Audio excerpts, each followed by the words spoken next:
Hey everybody, welcome to our August 2021 Net Worth Update. I am Wendy and I'm one half of the House of Five podcast. If you are new here, welcome to our house. And if you are returning, we are so glad you are here. We are all about helping moms and dads on the road to financial independence, save more, spend less, build wealth, dump debt, and do it all while living a joy-filled life. If you know our story, you know that we started this journey in early 2016 with over $1 million in debt. And one of the reasons that we do these net worth updates is, number one, to encourage others who maybe started like we did, really behind. We started our financial independence journey at age 46 with over $1 million in debt and no savings. And what we're going to show you today is our progress that we've made so far.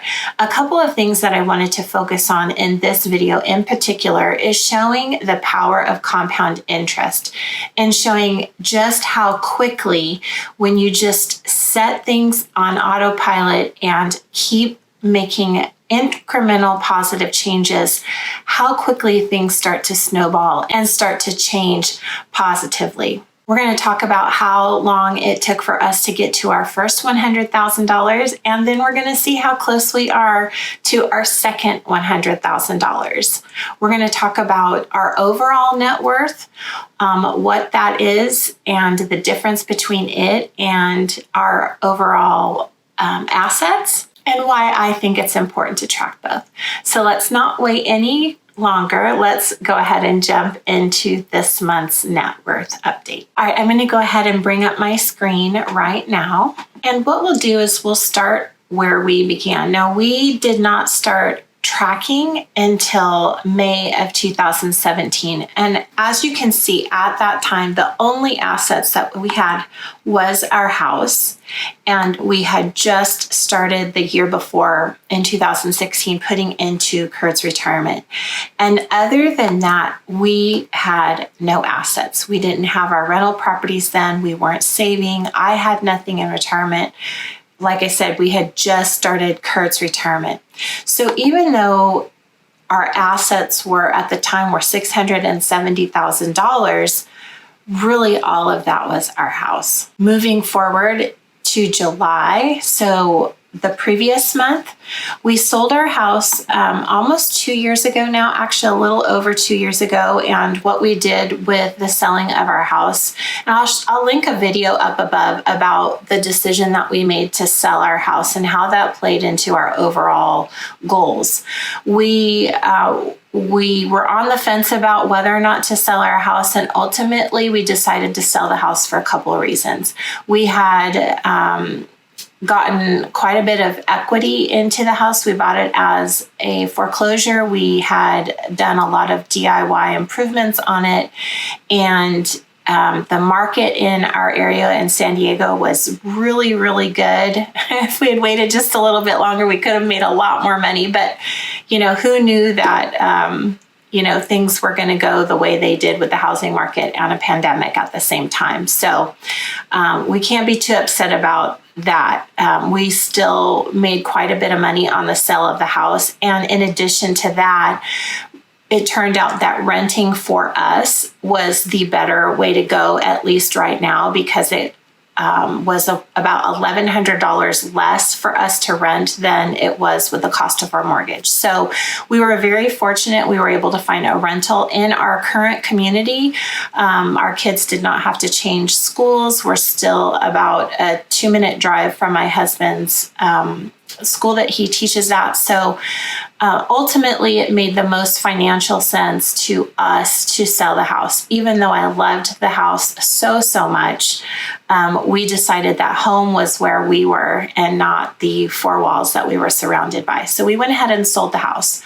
With that sale of the house, we did begin our investing in rental properties. We also paid off all of our consumer debt.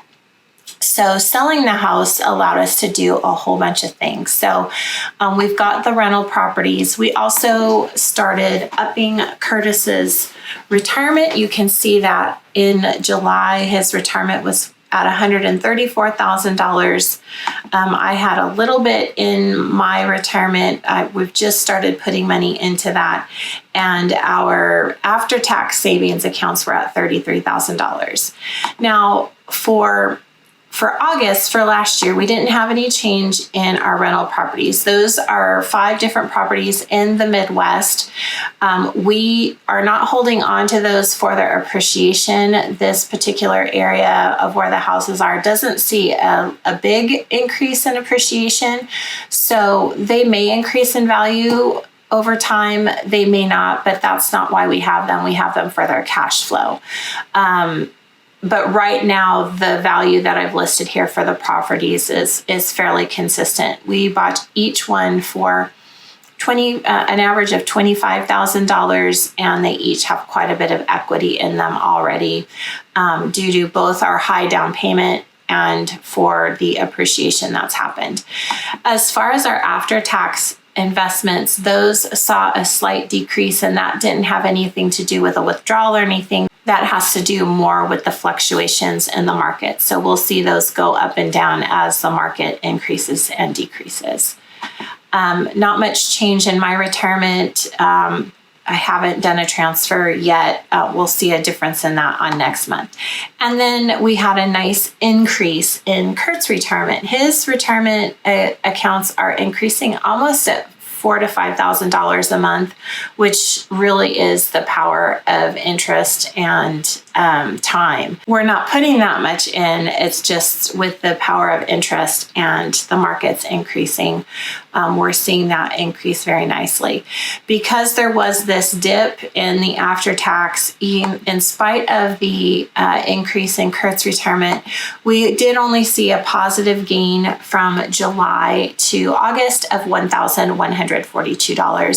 It is positive, and so I am happy about that. One thing I wanted to say here is that we do not track all of our assets. Some of the assets that we do not track are things like our cars, our personal property, any jewelry, or any other things of value that we have. I don't include those. Other people might in their net worth updates. I don't, because one, our cars are older now and they really don't have much value, and they're all paid off. So I just don't believe it really adds too much to the overall picture. We need our cars, so we're not going to be selling those. So I just don't include them. I would really rather have a bigger idea of where we are with our cash and our cash equivalents. All right, now let's go down to our liabilities. As I said at the beginning, when we started tracking in May of 2017, we were over $1 million in debt. And half of that was our home. At the time, it was worth $550,000, or excuse me, at the time, the loan on it was $550,000. We had loans on our vehicles. We had both Curtis and my student loans. My student loans were both for my undergraduate degree as well as my law school loans. And then Kurt's were for both his undergraduate and his master's program. This right here, this is an old IRS debt. I've talked about it before. When I first went on my own as an attorney, I did not do a very good job of structuring the business the way that I should have, nor did I have a handle on how to set aside quarterly taxes. That resulted in an IRS bill of over $80,000 that we have. We attempted to negotiate for several years. That took a really long time to get through that process. Eventually, we got on a payment plan. And so that's where we are with that right now. It's in a payment plan. We had, as of 2017, we had gotten that down. It's for years of 2007 to 2011. We got our business structured correctly, and we started withholding properly after hiring a CPA to help us out. And since that time, we have not owed, but we're still paying down some of that debt. All right, then if we fast forward to last month, we have the 5 properties. One of those has its own loan through a commercial bank. The other 4 have a commercial loan for all 4 of them together. We no longer have any secured debt. Our cars are paid off, and our student loans are sitting at 0% interest right now and on our deferment because of the CARES Act, which I believe has now been extended to either December or January. So we're taking advantage of that and not making payments on those and using the cash that we would have paid on those student loans to go towards other things in our household. In July, that IRS debt has gone down to $10,000, well over, just under $11,000. Super excited about that. So we've had some small movement in our liabilities. We've had a positive decrease in our liabilities of $561. Not a whole lot, but it's still positive, and that's what we're tracking. All right, so here we are at our overall change. You will see that in May of 2017, we had a negative net worth of $349,000, almost $350,000. You know that net worth is taking all of your assets and subtracting all of your liabilities. And in a ideal world, your assets are more than your liabilities, and you have the result is your net worth. In our situation, our liabilities far exceeded our assets, and we had a negative net worth. We are still not even to zero yet, but we have had a positive change in our negative net worth of over $240,000. And we're sitting at a negative net worth right now of a negative $109,000, almost $110,000. So we're not anywhere near zero, but I think that we will probably get to zero. I'm hoping next year, but we'll see. We'll see how that goes. So we had a positive change in our net worth of $1,700 for August. I'm happy. I'm happy anytime I see a positive. I've added a new metric because I really wanted to show the power of compound interest and just how quickly things can change. People will tell you that the first $100,000 is the hardest, and I will attest to that. We began this journey in January of 2016. We had really zero cash, and I'm talking about our cash here, not our overall net worth. I really wanted to start tracking our cash because in the end, I think that that's what is going to impact our household the most, not necessarily our net worth. The net worth is a really good metric to track your progress. But for me, I really want to track the cash that we have. So from January 2016 to reaching our first $100,000, we reached that last October. So in October of 2020, we had our first $100,000. That was the cumulative balance of all of our retirement accounts and savings accounts together. I'm not lumping in the houses into that or any other secured property. This is purely our cash and cash equivalents. We reached that in October of 2020. It took us 4 years and 10 months to get to $100,000. Does that mean that we saved $100,000? No, it does not. What that means is that both what we have saved, what we have accumulated in interest, compound interest doing its work, as well as the value of our investments, our funds, our stocks, those have increased in value. And so currently those are sitting at, let's go over here and I can tell you.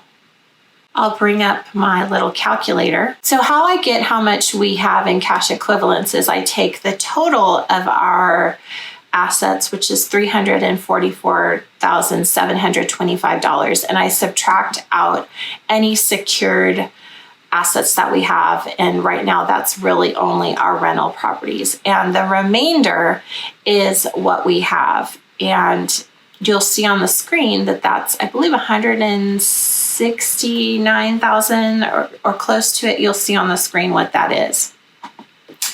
But what that means is to get to $200,000 in our assets, we only have $30,000 to go. If we hit that by the end of the year, let's just for argument's sake say that we hit that in December of this year, that means that it will have taken us 4 years and 10 months to get to $100,000. But how long it took us to get to the next $100,000 will only be 1 year and 2 months, which that is incredible. That gets me excited. And so we only have $30,000 to go until we hit that next milestone. And I am so excited to hit it. I am just really excited to see how quickly that happens. And then from there, we will just keep counting and seeing how quickly it takes to get to 300,000, 400,000, 500, and on up to $1 million. Well, there you have it, guys. That is our update for August. I hope that you find this information not just informative, but encouraging. And if you're like us, if you are older in life and haven't started, just start. Just start, save as much as you can, cut your spending as much as you can, and then from there, you just save. You save as much as you can, you pay off that debt, and it will start to snowball in your situation as well. It is never too late to turn your financials around, and we're living proof of that. If you haven't subscribed, would you please do? We'd love for you to get notifications of when we have new videos out. We'd love to lock arms with you on this financial independence journey. All right, everybody, we will see you back here next time. Take care. Bye.